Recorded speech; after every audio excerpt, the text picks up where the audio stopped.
DSC preparation కి మిగిలిన తక్కువ సమయాన్ని డిఎస్సి 2024 యాప్ లేదా డిఎస్సి 2024.com తో జాబ్ ని సాధించండి. గౌరవనీయులైన ప్రధానమంత్రి గారు అమరావతి అభివృద్ధి కోసం 74 కీలక మౌలిక సదుపాయాల ప్రాజెక్టులకు శంకుస్థాపన చేస్తారు. ఆంధ్రప్రదేశ్ శాసనసభ నిర్మాణానికి శంకుస్థాపన.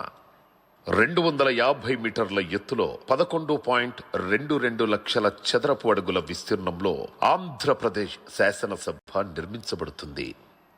ఆంధ్రప్రదేశ్ హైకోర్టు నిర్మాణానికి శంకుస్థాపన.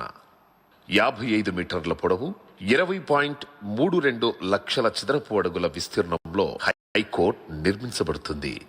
సచివాలయం మరియు హెచ్ఓడి టవర్ల నిర్మాణానికి శంకుస్థాపన. 50 అంతస్తుల సచివాలయం మరియు 42 అంతస్తుల హెచ్ఓడి టవర్లతో పరిపాలనకు కేంద్రంగా నిర్మించబడుతుంది. అమరావతి ట్రంక్ మౌలిక సదుపాయాలకు శంకుస్థాపన. 37 ట్రంక్ ఇన్ఫ్రాస్ట్రక్చర్ ప్రాజెక్టులు, సైకిల్ ట్రాక్లు మరియు భూగర్భ యుటిలిటీలతో 320 కిలోమీటర్ల ప్రపంచ స్థాయి రోడ్ల నిర్మాణం జరుగుతుంది. అమరావతి వరద నివారణ పనులకు శంకుస్థాపన. వరద నివారణతో పాటు నగర అవసరాలకు 0.53 టీఎంసీల నిల్వ సామర్థ్యం గల 3 జలాశయాల నిర్మాణం.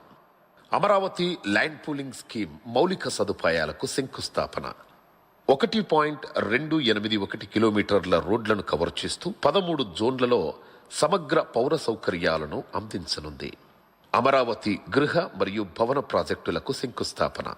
న్యాయమూర్తులు, మంత్రులు మరియు ప్రభుత్వ ఉద్యోగులకు ఉత్తమ ప్రమాణాలతో 10 ప్రాజెక్టుల నిర్మాణం జరుగుతుంది. ఈరోజు అమరావతి ప్రపంచ స్థాయి రాజధానిగా, నిజమైన ప్రజా రాజధానిగా మారడానికి ముందడుగు పడుతోంది.